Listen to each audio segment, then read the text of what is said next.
Hello to all, please subscribe the channel and press the bell icon for more video updates. Today is 12th August of 2020 and it's a Wednesday today. चलिए आज की analysis शुरू करते हैं। शुरू करने से पहले कुछ क्वेश्चन पूछ लेते हैं, आप उनका जवाब कमेंट सेक्शन में बताएं। पहला क्वेश्चन है, PMJAY जो है प्रधानमंत्री जन आरोग्य योजना, वो कब स्टार्ट की गई थी? ये स्कीम कब स्टार्ट की गई थी, आपको कमेंट सेक्शन में बताना है। दूसरा क्वेश्चन आता है, क्या कहते हैं, जो प्लाज्मा है, प्लाज्मा वो टोटल ब्लड जो है हमारे बॉडी में वो कितना कॉन्स्टिट्यूट करता है प्लाज्मा, ये आपको बताना है। दूसरा क्वेश्चन है। तीसरा क्वेश्चन आता है, आरटीआई अमेंडमेंट बिल जो था 2019, आरटीआई अमेंडमेंट बिल 2019 जो था उसमें क्या जोड़ा गया है, इसमें क्या अमेंडमेंट किया गया है, ये आपको बताना है। एक हिस्ट्री का भी क्वेश्चन पूछ लेते हैं, वो आप कमेंट से बताएं, प्रीलिम्स के लिए इंपॉर्टेंट है कि फर्स्ट बुद्धिस्ट काउंसिल कहाँ हुई थी। बुद्धिस्ट काउंसिल, पहली बुद्धिस्ट काउंसिल किस राजा के रूल में हुई थी, ये आपको बताना है। चलिए ये चार क्वेश्चन का जवाब आप कमेंट सेक्शन में बताएं और प्लीज़ हर कोई कमेंट जरूर करें। और क्या कहते हैं, आप इस वीडियो को शेयर जितना हो सके उतना शेयर करें, किसी टेलीग्राम ग्रुप या व्हाट्सएप ग्रुप में शेयर करें, आप स्टेटस में भी लगा सकते हैं। और क्या कहते हैं, हर क्वेश्चन का जवाब जो पूछे गए शुरू में या बीच के एनालिसिस में, उनका जवाब आप कमेंट सेक्शन में जरूर बताएं। और आपको वीडियो कैसा लगा ये भी आप कमेंट सेक्शन में बता दीजिए। चलिए आज की पहली न्यूज़ देखते हैं। पहली न्यूज़ आती है, PM flags need for more testing tracing in 10 affected states. कि पीएम ने कहा है कि टेस्टिंग और ट्रेसिंग 10 अफेक्टेड, जो मोस्ट अफेक्टेड स्टेट्स हैं, वहाँ पे टेस्टिंग और क्या कहते हैं ट्रेसिंग ज़्यादा होनी चाहिए। ये स्टेट्स हैं जैसे वेस्ट बंगाल हो गया, गुजरात, बिहार, उत्तर प्रदेश, तेलंगाना, आंध्र प्रदेश, महाराष्ट्र, कर्नाटका, तमिलनाडु, पंजाब, यहाँ पे ये मोस्टली इफेक्टेड स्टेट्स हैं। यहाँ पे क्या कहते हैं, कोरोना के इन्फेक्शन बहुत ज़्यादा है, तो इन स्टेट्स में कहा गया है कि यहाँ पे टेस्टिंग ज़्यादा होनी चाहिए। जैसे हमने देखा, ये जो 10 स्टेट हैं इनमें 181% जो टोटल केस है इंडिया में, वो 81% उसके इन 10 स्टेट से कॉन्स्टिट्यूट करते हैं। और यहाँ का फर्टिलिटी रेट भी बहुत ज़्यादा है, 82% है इन 10 स्टेटों का फर्टिलिटी रेट। तो क्या कहते हैं, इसमें कहा गया है कि टेस्टिंग, कॉन्टैक्ट ट्रेसिंग 72 घंटे के लिए ज़्यादा होनी चाहिए, और आइसोलेशन, जो इन्फेक्टेड है उनको पूरी तरह से आइसोलेट कर देना चाहिए। इस न्यूज़ में ये बताया गया है। चलिए अगली न्यूज़ देखते हैं हम लोग। अगली न्यूज़ आती है, पुतिन डिक्लेयर्स वर्ल्ड्स फर्स्ट कोविड-19 शॉट। कि जो कहते हैं प्रेसिडेंट हैं रशिया के, व्लादिमीर पुतिन, उन्होंने कहा कि रशिया पहला ऐसा देश बन गया जिसने कोविड की वैक्सीन निकाली हो। वो उस लेकिन वो वैक्सीन जो है उसमें less than 2 months of human testing हुई है, उसमें 2 महीने से भी कम ह्यूमन टेस्टिंग हुई है। इस वैक्सीन का नाम है स्पुतनिक वी। स्पुतनिक वी है, इसका नाम उससे दिया गया, वर्ल्ड फर्स्ट सेटेलाइट जो थी सोवियत यूनियन द्वारा, जो यूएसएसआर के द्वारा लॉन्च की गई थी, उसके नाम पे से रखा गया है। और इसमें पूरी तरह से इसके फाइनल ट्रायल्स इसके कंप्लीट नहीं हुए। इसमें ये भी कहा गया ओनली 10% जो है क्लिनिकल ट्रायल जो थे वो सक्सेसफुल थे, सिर्फ 10%, ये बहुत ज़्यादा कम होता है।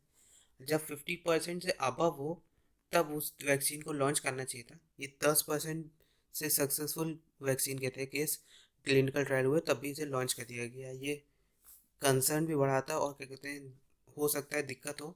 तो ये क्या कहते हैं, इनका गलत स्टेप है, इस तरह से नहीं करना चाहिए इनको, ऐसा इसमें कहा गया है।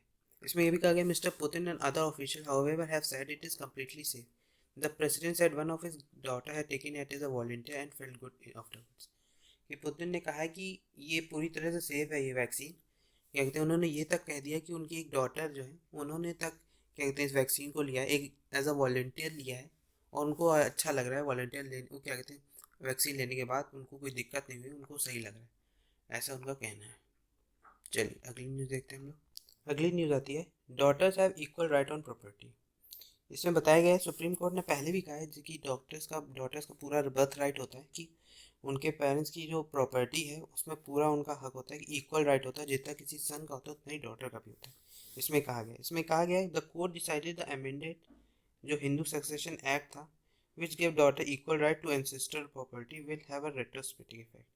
ये जो पहले भी अमेंडमेंट हुआ है हिंदू सक्सेशन एक्ट में, और क्या कहते हैं अब भी हुआ, कि कहते हैं जो डॉटर्स हैं उनको भी इक्वल राइट मिलना चाहिए, लड़कियों को भी इक्वल राइट मिलना चाहिए अपने पेरेंट्स की प्रॉपर्टी में।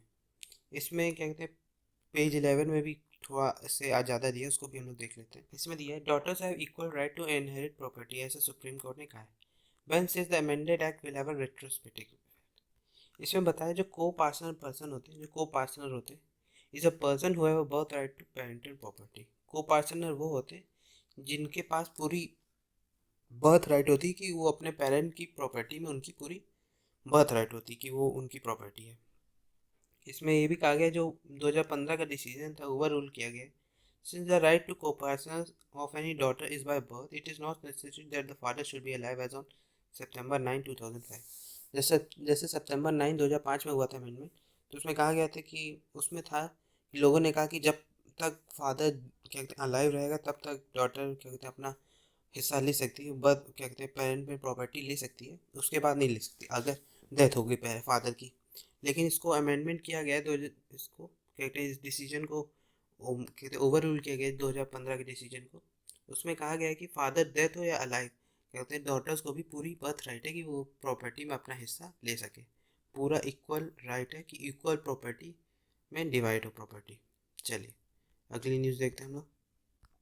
अगली न्यूज़ आती है जे Jammu and Kashmir to get 4G access in a limited manner, कि जम्मू एंड कश्मीर को 4G एक्सेस एक लिमिटेड मैनर में मिलेगा। इसमें यही बात बताई गई कि central rules out blanket removal की, जो इसमें बताया गया है कि आप कमेंट सेक्शन में बताएं ये जो अटॉर्नी जनरल पोस्ट होती है, जो वहाँ के अटॉर्नी जनरल हैं के वेणुगोपाल जो है इंडिया के, ये अटॉर्नी जनरल आप बताइए कमेंट सेक्शन में कि अटॉर्नी जनरल पोस्ट कॉन्स्टिट्यूशन में हमारे लिखी है, यस या नो। आपको बताना है कि कॉन्स्टिट्यूशन में यस या नो बताना है कि हमारे अटॉर्नी जनरल जो कॉन्स्टिट्यूशन है उसमें अटॉर्नी जनरल एक पोस्ट है कि नहीं, ये आपको कमेंट सेक्शन में बताना है। इसमें यही बताया गया कि इसमें कहा गया कि 4G internet access independence day के बाद हर एक डिस्ट्रिक्ट में मिल जाएगा। जो क्या कहते हैं जम्मू कश्मीर का डिवीजन है, हर उसके एक क्या कहते हैं डिस्ट्रिक्ट में क्या कहते हैं 4G एक्सेस मिल जाएगा। इसमें यही बात की गई है। चलिए अगली न्यूज़ देखते हैं हम लोग। अगली न्यूज़ आती है city banks on plasma bank in Covid fight, इसमें वही सिटी बैंक्स के बारे में बताया गया जो प्लाज्मा बैंक है कोविड फाइट्स में लड़ने की जरूरत है। इसमें ये भी कहा गया facilities are provided around 710 units of convalescent plasma to hospital, says chief minister. कि दिल्ली के जो चीफ मिनिस्टर उन्होंने कहा कि उन कोवैलेंस प्लाज्मा प्रोवाइड किया गया हॉस्पिटल्स को। इसमें भी बताया गया, उन्होंने कहा कि जो यंगेस्ट पेशेंट था वो 18 साल का था और जो ओल्डेस्ट पेशेंट था जिसे प्लाज्मा थेरेपी मिली है वो 94 ईयर्स का था। Around 522 mails and 188 female patients have been administered plasma therapy. Various categories of people had come forward to donate plasma. कि बहुत लोग आगे आए हैं क्या कहते हैं प्लाज्मा डोनेट करने के लिए भी, और कई लोगों ने क्या कहते हैं एडमिनिस्टर किया है, किन लोगों के ऊपर हो चुकी है प्लाज्मा थेरेपी। चलिए देख लेते हैं कॉन्वलेंस प्लाज्मा थेरेपी होती क्या है और प्लाज्मा क्या होता है, इसको हम लोग अलग से देख लेते हैं। आप हमारे टेलीग्राम चैनल को सब्सक्राइब कर सकते हैं, क्वेश्चन आर 247 या डिस्क्रिप्शन पर दे लिंक से। ये होता है ब्लड प्लाज्मा, ये येलोइश फ्लूइड होता है। ब्लड प्लाज्मा होता है वो एक लिक्विड येलोइश लिक्विड होता है, कंपोनेंट होता है ब्लड का जो ब्लड सेल होल्ड करता है होल बॉडी का। एक लिक्विड पार्ट होता है ब्लड का जो कैरीज करता है सेल और प्रोटीन को कैरी करता है पूरे बॉडी में। ये 55% जो total bodies volume blood volume होता है उसको कॉन्स्टिट्यूट करता है 55%। ये मैंने शुरू में क्वेश्चन पूछा था, देखना कि किसने कमेंट में सही बताया। चलिए देख लेते हैं कॉन्वलेंस प्लाज्मा थेरेपी होती क्या है। ये कोई नई थेरेपी नहीं है, ये सदियों से चली आ रही एज ओल्ड कॉन्सेप्ट है पैसिव कम्युनिटी की। इस थेरेपी में बताया गया कि make use of antibodies develop in the recovered patient against the corona, कि जो एंटीबॉडीज डेवलप होती हैं जो कोरोना वायरस से सही हो चुके होते हैं, रिकवर कर चुके होते हैं पेशेंट, उनसे उनके एंटीबॉडी से और लोगों को कैसे सही किया जाए ये उसलिए होती है। जो होल ब्लड और plasma from such people is taken, कि ब्लड लिया जाता है या प्लाज्मा लिया जाता है फिर प्लाज्मा इंजेक्ट किया जाता है जो ज़्यादा इल पेशेंट्स होते हैं और वो एंटीबॉडीज़ वायरस से लड़ने के लिए वर्क करती है। A study in the Lancet Infectious Diseases that a COVID patient usually develops primary immunity against the virus till 14, ये 10 से 14 दिन में इम्यूनिटी जनरेट हो जाती है। इससे पहले भी यूनाइटेड जो ये होता है इसमें treatment could be effective for patient in the age group 40 to 60 but may be less effective for people age beyond 60 years, की ये 40 से 60 साल के जो लोग होते हैं उनके ऊपर ये ज़्यादा इफेक्टिव होती है, उससे ऊपर के लोगों के ऊपर ये उतनी इफेक्टिव नहीं होती है। ये पहले भी यूज़ किया जा सकता है, जैसे यूनाइटेड स्टेट में स्पेनिश फ्लू के समय यूज़ किया गया था, सार्स में, हांगकांग में सार्स के समय, क्या कहते स्वाइन फ्लू में भी, क्या कहते हैं इबोला के समय भी इसे यूज़ किया गया था, क्या कहते हैं उनके पेशेंट्स को सही करने के लिए। चलिए अगली न्यूज़ देखते हैं हम लोग। अगली न्यूज़ आई MOU sign with IIT for smoke tower CP, क्या कहते हैं मेमोरेंडम अंडरस्टैंडिंग पास किया गया है, क्या कहते हैं IIT बॉम्बे के साथ, कि कहते हैं वो एक 20 मीटर हाई टावर बनाए जिसे एयर प्योरीफायर के रूप में यूज़ करें जो 10 महीने में कंप्लीट हो सके। ये दिल्ली गवर्नमेंट का प्रोजेक्ट था ये आईआईटी बॉम्बे और टाटा प्रोजेक्ट लिमिटेड के साथ एक स्मोक टावर बनाने की कनॉट प्लेस पे सुप्रीम कोर्ट का ऑर्डर भी था, नहीं तो उनके ऊपर कंटेम्प्ट ऑफ कोर्ट लग जाएगा आईआईटी बॉम्बे के ऊपर कि वो कोर्ट की बात नहीं मान रहे, स्मोक टावर नहीं बना रहे, तो उनके ऊपर कंटेम्प्ट ऑफ कोर्ट लग सकता है। तो क्या कहते हैं, इसमें वही बात की गई है। चलिए अगली न्यूज़ देखते हैं हम लोग। अगली न्यूज़ आती है, treat plea against from selling corona oven as a representative says high court. कि जैसे ये कोरोना ओवन क्या होता है, कोरोना ओवन इसमें कहा गया प्रोडक्ट टू स्टरलाइज आइटम्स, कि जैसे हमने देखा है कि कोरोना के समय इतनी सारी पीपी किट्स यूज़ हो रही हैं और भी कई चीज़ें यूज़ हो रही, तो उनको रीयूज़ नहीं किया जा रहा है, उनको उससे वेस्ट मान के डिमोलिश किया जा रहा है। तो क्या कहते हैं, वही है कि इससे कोरोना ओवंस में यही बताया गया है इस न्यूज़ में कि दिल्ली गवर्नमेंट ने कहा है कि as representative of petition seeking to restrain a company from selling its product corona oven which claims to sterilise household items and consumables from कोविड-19।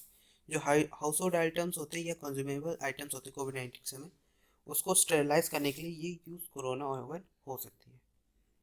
इसमें ये भी कहा गया है, the petition filed by green green foundation जो एक NGO है, उन्होंने कहा कि कोरोना ओवन जो है वो स्टेरलाइज कर सकता है पीपीई किट्स को। They can be reuse by medical personal while treating कोविड-19 पेशेंट, कि उसे रीयूज़ किया जा सकता है कोविड-19 पेशेंट्स को ठीक करने के समय डॉक्टर्स को। इसमें ये भी कहा है, corona oven on its website claims to use chemical free multifocal UV light exposure covering the item from multiple sites, कि ये यूवी लाइट से पूरा स्टेरलाइज कर देते हैं कोरोना, जो कोरोना के लिए पीपी किट्स होती है उसको स्टेरलाइज किया जा सकता है इसमें कोरोना ओवन में। चलिए अगली न्यूज़। चलिए आज की एडिटोरियल शुरू करते हैं। आज का एडिटोरियल हम लोग ये नहीं देखेंगे राजस्थान लेसन्स वाला, ये पूरा क्या कहते हैं पॉलिटिकल व्यू है इसमें, इसको हम लोग अलग से भी पढ़ सकते हैं। पहला एडिटोरियल देखें, the future of Indian secularism. ये इंडियन सेकुलरिज्म के बारे में बताया गया है इसमें। क्या कहते हैं, इसमें कहा गया है कि it is premature to pronounce the end of constitutional secularism. It has only suffered a setback and can be revived. इस पूरे एडिटोरियल को हम लोग अपने आंसर राइटिंग फॉर्मेट में अपने टेलीग्राम चैनल से पॉइंट्स में जोड़ा है, उसमें देख लेते हैं। सेकुलरिज्म, जो टर्म होता है सेकुलर, उसका मतलब होता है separate from religion and having no religious biases. Secular person वो होता है who does not own his moral values to his religion, कि वो ओन नहीं करता मोरल वैल्यूज जो रिलीजन की होती है उसके साथ। His values are product of his regional and scientific thinking, वो पूरी तरह साइंटिफिक थिंकिंग पे होता है, ना कि अपनी रीजनल जो मोरल वैल्यूज होते हैं उनके ऊपर ही से ध्यान दें। It also stand for equal opportunities for followers of all religion, ये हर रिलीजन के लोग होते हैं, no discrimination partiality on grounds of religion जो लोग नहीं करते वो सेकुलर पर्सन कहलाते हैं। सेकुलरिज्म एंड इंडियन कॉन्स्टिट्यूशन, एक क्लियर इनकॉर्पोरेशन है कि basic principle of secularism into various provision of constitution, कि सेकुलरिज्म का प्रिंसिपल जो है वो हर प्रोविजन में लगभग जोड़ा गया है। जो टर्म सेकुलर था वो प्रेम्बल में जोड़ा गया था 42nd अमेंडमेंट एक्ट में 1976 में। इसमें कहा गया India is a sovereign socialist secular democratic and Republic, उस वक्त इसमें सेकुलर जोड़ा गया था, 42nd अमेंडमेंट जो हुआ था 1976 उसमें जोड़ा गया था। India is a secular country which has no state religion, जो जिसमें कोई एक पर्टिकुलर स्टेट रिलीजन नहीं कि हर स्टेट में अलग रिलीजन, ऐसा कोई कॉन्सेप्ट नहीं है। वहाँ सेकुलर कंट्री हर रिलीजन को बराबर माने है। And the state shall recognise except और religion favour of on particular religion, किसी पर्टिकुलर रिलीजन को फेवर नहीं किया जाता। आर्टिकल 14 है वो भी कहता है कि equality before the law and equal protection of law to all, की इक्वल प्रोटेक्शन सबको मिलना चाहिए। आर्टिकल 15 भी ऐसे कहता है, वो भी कॉन्सेप्ट ऑफ सेकुलरिज्म ही लाता है कि डिस्क्रिमिनेशन नहीं किया जाना चाहिए, कि रेस कास्ट के नाम पे या प्लेस ऑफ बर्थ के नाम पे रिलीजन के नाम पे हमें डिस्क्रिमिनेशन नहीं करनी चाहिए। आर्टिकल 16(1) भी कहता है कि equality of opportunity of all citizen in matter of public employment, की इक्वालिटी होनी चाहिए अपॉर्चुनिटी के लिए हर सिटीजन के लिए, उसके डिस्क्रिमिनेशन नहीं किया जाना चाहिए religion race caste sex descent place of birth और रेजिडेंस के उस पर। आर्टिकल 25 भी ऐसे कहता है फ्रीडम ऑफ कॉन्शियसनेस। आर्टिकल 26 भी, आर्टिकल 27, 28, 29, 30, 29 और 30 जो है वो कल्चरल और एजुकेशनल राइट्स देते हैं माइनॉरिटीज़ को, कि हर जो रिलीजन्स की माइनॉरिटी हो, कोई भी रिलीजन हो उसकी जो माइनॉरिटी हो उनको एक कल्चरल एजुकेशनल राइट्स होते हैं। आर्टिकल 15(1)(a) जो है फंडामेंटल ड्यूटी, वो ऑब्लिगाइज करता है कि citizen to promote harmony and spirit of common brotherhood, कि कॉमन ब्रदरहुड होने के लिए भी फोर्स करता है। थ्रेट टू सेकुलरिज्म, थ्रेट क्या है इसमें, Indian constitution declare the state being absolutely neutral to all religion, की इंडियन कॉन्स्टिट्यूशन तो कहता है कि रिलीजन क्या कहते हैं कोई पर्टिकुलर रीजन एक स्टेट में ना मानो, हर रीजन को उतना ही सेम दर्जा देना चाहिए, ऐसे इसमें कहा गया। लेकिन सोसाइटी जो है वो पर्टिकुलर रिलीजन को मान देती है ज़्यादा, अपने रिलीजन को ज़्यादा बढ़ा के मानती है, तो ऐसे इसमें कहा गया है कि वो एक थ्रेट भी है सेकुलरिज्म के लिए। Mingling of religion and politics, सभी जानते हैं कि जब रिलीजन और पॉलिटिक्स एक साथ मिलके काम करते, जब पॉलिटिक्स रिलीजन को अपने रिलीजन के नाम पे वोट लेती है, तो सभी जानते हैं। तो इसमें पॉलिटाइजेशन ऑफ एनी रिलीजियस ग्रुप, वही की politicisation of any religious group, one of the manifestation of communalism इस कम्युनल राइट्स होते हैं उनके नाम पे जो दंगे होते हैं उन पर। राइज ऑफ हिंदू नेशनलिज्म, कि हिंदू नेशनलिज्म के नाम पे जो दंगे लोग कराते हैं। इसके आगे वे फॉरवर्ड क्या है कि इन प्लूरिस्टिक स्टडी ऐसा माना गया the approach to nature is to expand religious freedom, कि नर्चर सेकुलरिज्म को बढ़ावा देने के लिए सबसे ज़्यादा जरूरी है कि हमें रिलीजियस फ्रीडम एक्सपेंड करना चाहिए। रिलीजियस कोई भी रिलीजन हमें ज्वाइन करना हो उसमें फ्रीडम होनी चाहिए हमारी। It is combined also to ensure value education, कि जो यंगर जनरेशन उनको ये हमें सेकुलरिज्म अच्छे से समझाना होगी, ना कि एक पर्टिकुलर रीजन पे हमें ध्यान देना होगा कि वही रिलीजन सही है और सारे रिलीजन गलत। This is also need to identify common framework, कि एक कॉमन फ्रेमवर्क भी बनाना जो अलाउ करे diverse group to live together, कि कई रिलीजन ग्रुप एक साथ रह सके, इस तरह का भी फ्रेमवर्क हमें बनाना। The prerequisite to implement the social reform initiative like uniform civil code, uniform civil code भी बनानी होगी जिससे एक कंडक्टिव एनवायरनमेंट और एक फॉर्जिंग सोशल पॉलिटिकल कॉन्सेंस हो सके। चलिए अगला एडिटोरियल देख। इसमें अगली editorial India's population data and tale of two projection, India के पॉपुलेशन के बारे में बात की गई। इसमें कहा गया the country's demographic future will see peaking and declining driven by sharp fertility reduction, ये एक शार्प फर्टिलिटी रिडक्शन होगा। पहले इसमें इंडिया की जो पॉपुलेशन है बहुत ज़्यादा बढ़ जाएगी, एक पीक आ जाएगा, उसके बाद डिक्लाइन करेगा नंबर, इसमें यही बात की गई है। इस पूरे एडिटोरियल में यही बात की गई है। इसमें कहा गया है कि जो लैंसेट है काफ़ी फेमस स्टडी है, ये क्या कहते हैं जो जर्नल है, इसको हम लोग देख लेते हैं होता क्या पहले। लैंसेट स्टडी होती है, लैंसेट एक weekly peer reviewed generic medical journal होता है, ये वर्ल्ड्स ओल्डेस्ट और best known general medical journal है। इसे फाउंडेड किया गया, इसे फाउंड हुआ था ये 1823 में थॉमस वेकली द्वारा, एक इंग्लिश सर्जन थे उनके नाम पे। सर्जिकल इंस्ट्रूमेंट कॉल्ड लैंसेट, उनका एक सर्जिकल इंस्ट्रूमेंट था लैंसेट स्कैल्पेल, उसके नाम पे इसे रखा गया था। जो journal publisher original research articles, review articles, seminar reviews, इन सबको ये पब्लिश करता है। Book reviews, corresponding as well as new features and case reports. ये ओन किया जाता है एल्सेवियर सिंस 1991 द्वारा, सिंस 1991 से एल्सेवियर करते हैं, और उसके एडिटर इन चीफ 1995 से रिचर्ड हॉटन है। The journal has editorial office in London, New York, Beijing में इसके एडिटोरियल ऑफिस है। चलिए एडिटोरियल को देख लेते हैं हम लोग पहले। इस पूरे एडिटोरियल में यही बात की गई कि जैसे इसमें कहा गया कि अल्टीमेट पॉपुलेशन जो है वो 1.09 बिलियन हो जाएगी, जो 1.35 बिलियन मानी जा रही है, जो कम है 72.4 मिलियन। तो ऐसा इसमें कहा गया है कि जैसे हमने देखा कि मार्च 2020 में जब IHME था, IHME होता है कि IHME का फुल फॉर्म होता है institute for health metric and evaluations, कहते हैं institute for health metric and evaluation. इसका कहना था कि US में कोविड के कारण डेथ होंगी 81,000 अगस्त तक, लेकिन जो ओरिजिनल डेथ है वो इसका डबल है।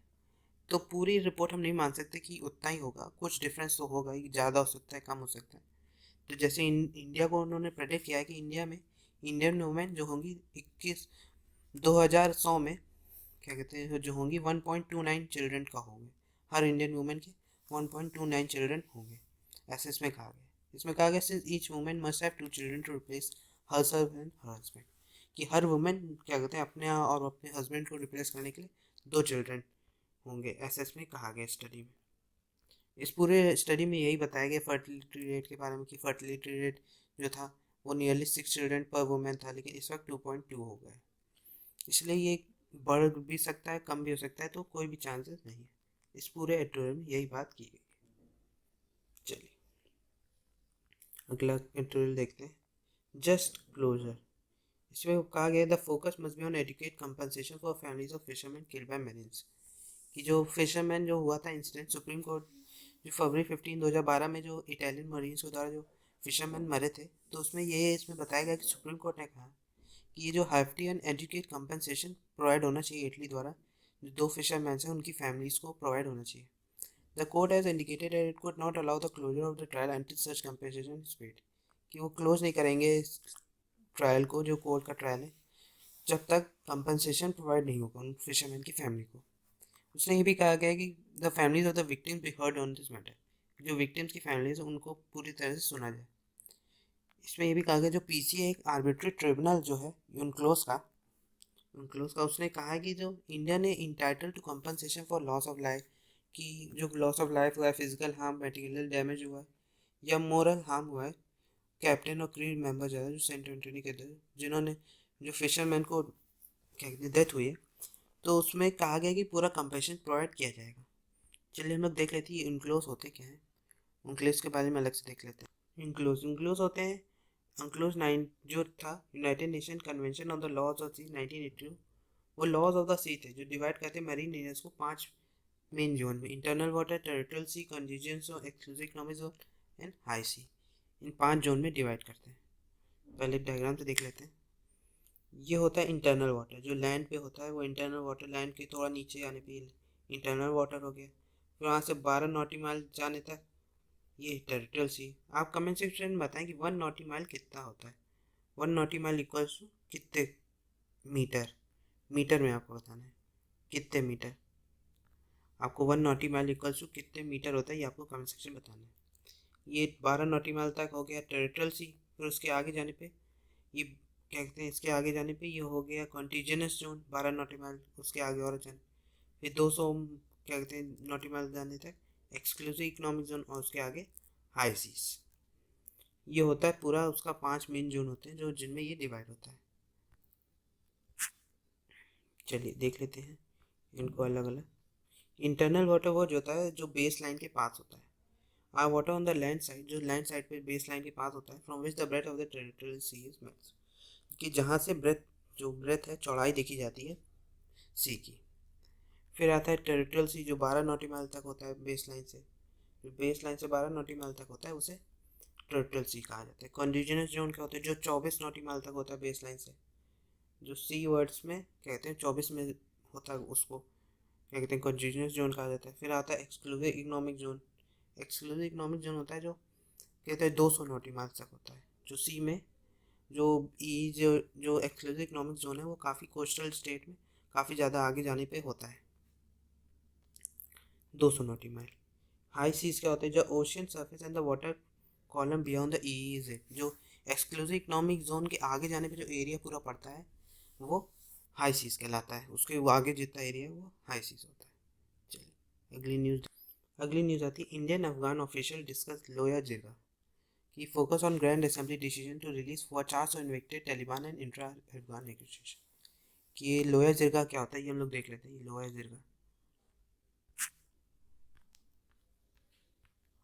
जिरगा क्या कहते हैं, ये इसलिए न्यूज़ में है कि 3 day Loya Jirga grand assembly होने वाली है अफगानिस्तान में, to decide on freeing about 400 Taliban fighters, जो 400 तालिबान फाइटर्स हैं उनको रिलीज़ करने के लिए, जिनके ऊपर मर्डर और एब्डक्शन का केस चल रहा है। लोया जिरगा क्या होता है, ये मास नेशनल गैदरिंग होती है जिसमें रिप्रेजेंटेटिव आते हैं other ethnic religious tribal communities के अफगानिस्तान के। It is highly respected centuries old constitutive body, जो कन्वीट होती है time of national crisis to settle national issues को कंट्रोल करने के लिए। अफगान कॉन्स्टिट्यूशन के हिसाब से लोअर दर्जा is consider as the highest expression of the Afghan people. ये हाईएस्ट एक्सप्रेशन होता है अफगान पीपल का। ये डिसीजन मेकिंग बॉडी भी होती है, ऑफिशियल डिसीजन मेकिंग, लेकिन इसका डिसीजन जो होता है वो लीगली बाइंडिंग नहीं होता है। जो लोअर जगह का डिसीजन होता है वो फाइनल होता है with the president of parliament expected to respect the ruling, कि जो भी डिसीजन होगा लोअर जगह का उसे क्या कहते हैं फाइनल होता है, प्रेसिडेंट ऑफ पार्लियामेंट को भी उसको रिस्पेक्ट रहनी होती है उसकी रूलिंग को, ऐसे इसमें बताया गया। चलिए आज के लिए इतना ही। Thank you very much. जो क्वेश्चन पूछे गए आप उनका जवाब कमेंट सेक्शन में ज़रूर बताएं, और आपको वीडियो कैसे लगा ये भी आप कमेंट सेक्शन में बता सकते हैं, और कोई डाउट हो तो वो भी आप कमेंट सेक्शन में ज़रूर बताएं। चलिए thank you very much. Thank you.